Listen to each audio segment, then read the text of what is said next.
Restez connectés et écoutez Radio Afrique Santé. Votre santé, notre priorité. Le journal Erwan Oliidé.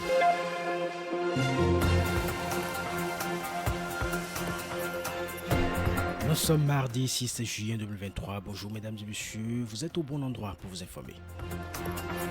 À la une de ce journal, l'Allemagne accueille depuis hier environ 200 représentants d'État pour préparer la prochaine conférence mondiale sur le climat.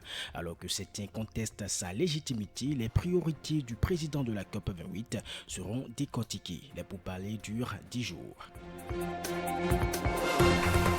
La constipation est un trouble du transit intestinal caractérisé par des selles difficiles à évacuer, rares et souvent douloureuses. Elle peut être le signe d'une maladie sous-jacente.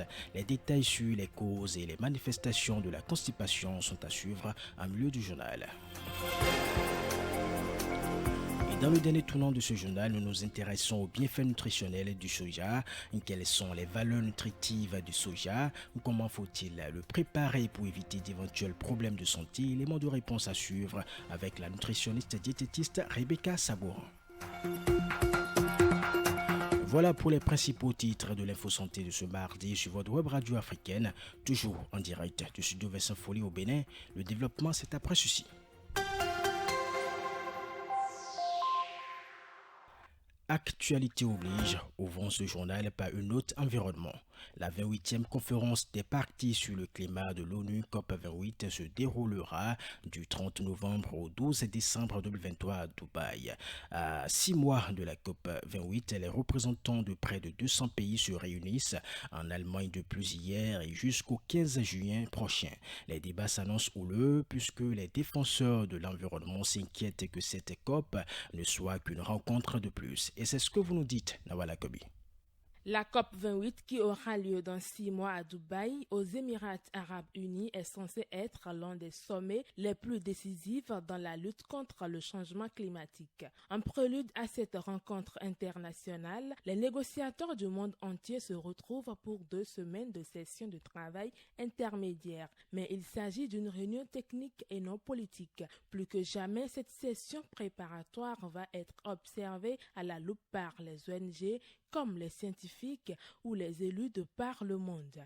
Car c'est pour la première fois que les États doivent y effectuer un bilan mondial des mesures prises depuis l'adoption de l'accord de Paris en 2015. Nous sommes à un moment de bascule, a averti Simon Style, le patron de l'ONU pour le climat, hier lundi lors de l'ouverture des discussions. Avant de rappeler que les derniers rapports du GIEC et de l'Organisation météorologique mondiale indiquent clairement que le changement climatique s'accélère et que nous sommes à la traîne dans nos actions pour l'enrayer. Avec la présence du très controversé Sultan Al-Jaber, président du sommet et PDG d'une importante compagnie pétrolière, les assises s'annoncent houleuses. Les observateurs attendent impatiemment le discours du président de la COP28 dans les prochains jours. Je vous en disais un mot dans les titres, mesdames et messieurs. La constipation est un trouble du transit intestinal caractérisé par des selles difficiles à évacuer, rares et souvent douloureuses. Elle peut survenir chez tout le monde, mais elle est plus fréquente chez les femmes et les personnes du 3e âge. Selon les médecins, les causes de la constipation varient en fonction du type. Dr Félicien Edon, médecin généraliste, énumère ici les causes de la constipation organique. La constipation organique, au niveau des causes, c'est un peu systématique et plus multiple. Plusieurs causes peuvent donner ces constipations-là. La première chose que vous devez savoir, c'est qu'il y a des causes mécaniques. Quand on dit mécanique, c'est-à-dire qu'il y a quelque chose qui bloque. C'est-à-dire, par exemple, les tumeurs au niveau de l'anus ou au niveau du côlon peut être à l'origine de constipation. Ou bien une sténose au niveau de l'anus peut être à l'origine de constipation. Ou bien le côlon qui est trop gros, qu'on appelle le mégacolon, ça peut être également à l'origine. Ou bien vous avez une fissure anale. Cette fissure anale-là peut être de façon spontanée, être à l'origine de la constipation. En dehors de ces causes mécaniques, vous pouvez avoir des causes neurologiques. Certaines maladies neurologiques peuvent être également à l'origine de constipation. Vous avez également des maladies métaboliques ou bien des maladies endocriniennes, par exemple, qui peuvent être également à l'origine des constipations, qui est, premièrement, vous avez le diabète qui peut vous donner des constipations. Les maladies rénales chroniques également peuvent vous donner des constipations. En dehors de ça, vous avez des maladies gastro-intestinales, c'est-à-dire des maladies du tube digestif qui peuvent également être à l'origine de la constipation. Une constipation est dite fonctionnelle lorsqu'elle résulte d'une association de facteurs comme la vieillesse, les mauvaises habitudes alimentaires ou un manque d'activité physique. Je vous propose d'écouter le docteur Félicien Edou au sujet des causes de la constipation fonctionnelle.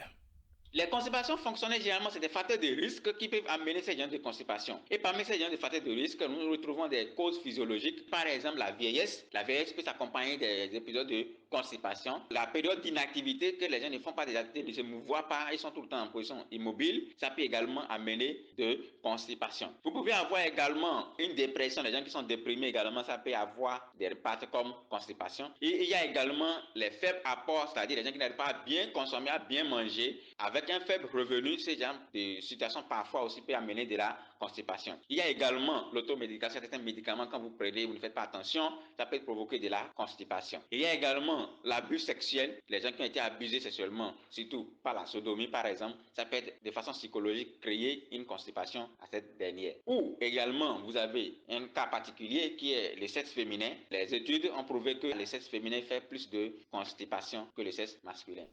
Propos recueillis par Evody Kokoye, parlons nutrition dans la suite de ce journal. Très riche en protéines, le soja fait partie de la famille des légumineuses. C'est un produit qui subit plusieurs transformations pour être consommable sous forme de lait, de yaourt, de la bouillie et du fromage. Au Bénin, le fromage de soja est l'aliment le plus consommé parmi les multitudes de formes sous lesquelles il se présente. Quels sont les bienfaits nutritionnels du fromage de soja sur l'organisme? Rebecca Sabouran, nutritionniste diététiste, nous en parle. Le soja déjà contient certains antioxydants, à l'exemple des isoflavones. Ce sont des antioxydants qui jouent plusieurs rôles au niveau de l'organisme, qui favorisent une bonne densité minérale osseuse. Ces isoflavones jouent également un rôle important au niveau du cholestérol. Les sujets qui font des allergies au lactose, le fromage du soja, ils ne vont pas retrouver le lactose dans ce fromage. Ce fromage contient également du calcium qui serait retrouvé dans le fromage. Selon la spécialiste, le risque de la consommation de fromage du soja se trouve dans la manière dont il a été préparé. Rebecca Sabouran, nutritionniste diététiste, qu'on écoute à nouveau. Si ce fromage a été consommé sous forme frite, cela pourrait exposer l'organisme au risque d'une augmentation du LDL, cholestérol au niveau de l'organisme. Parce que quand on frit un aliment, c'est qu'on a chauffé l'huile avant de frire cet aliment-là. Et les huiles surchauffées ont pour conséquence d'entraîner une augmentation du LDL, cholestérol au niveau de l'organisme. Et quand ce type de cholestérol est élevé au niveau de l'organisme, il y aura une accumulation de graisse au niveau des organes, ce qui peut exposer à plusieurs maladies cardiovasculaires. C'est ainsi que s'achève ce journal que j'ai eu le plaisir de vous présenter. Je suis Erwan Oleide, réalisation Tibus Aréanon. Je rappelle que vous pouvez suivre ce journal en images sur notre chaîne YouTube Radio Afrique Santé. Bonne suite de journée à vous.